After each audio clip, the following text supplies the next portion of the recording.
Everybody's been waiting with bated breath regarding a vote in the U.S. Senate today. It's regarding the continuing resolution budget that the Republicans put together by themselves with no help from the Democrats. Now, this vote isn't the actual vote for the bill. This was something called cloture, and I'll explain to you what that means. Now, if they just put up the bill to a vote, they'd have to pass it with 60 votes.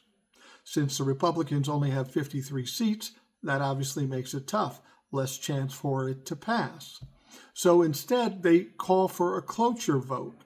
And what that means is if they get 60 votes on this one, then that turns the actual vote into a simple majority. You only need 51 votes for to pass it. And since the Republicans have 53 seats, obviously that's not a problem. Obviously, this cloture vote is very important.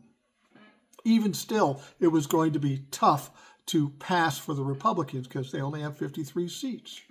And the Democrats have 47 seats. Until yesterday when Chuck Schumer says, yeah, I'm not going to block this cloture vote. I'm going to try to get it passed, get my people to pass it, because it could be worse with a shutdown for this country, for the people of this country, as opposed to passing this ridiculous, fucking egregious bill. That's what Chuck Schumer said. And he's been getting a lot of heat over it. So he's out bouncing around talking to people. He needs some votes, at least, 7, 8 votes from Democrats in order to pass this? Well, he did better than that. This cloture vote passed 62 to 48.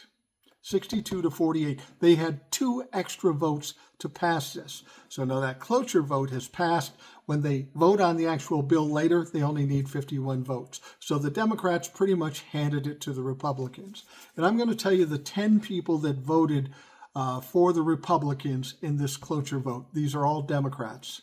Chuck Schumer, John Fetterman, Catherine Cortez Masto, Angus King, Kristen Gillibrand, Dick Durbin, Brian Schatz, Maggie Hassan, Gary Peters, and Jeanne Shaheen.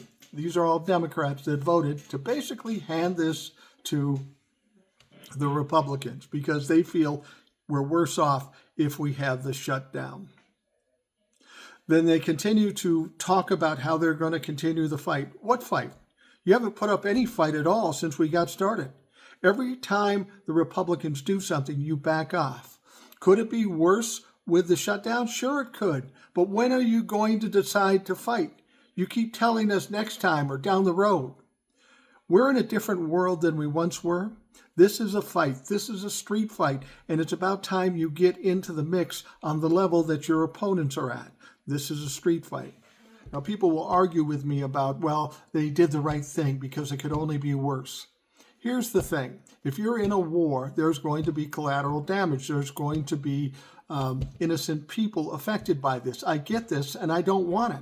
But we're beyond that point. There has to be some moment in time when we decide to fucking fight. And the Democrats have chosen, once again, to not fight.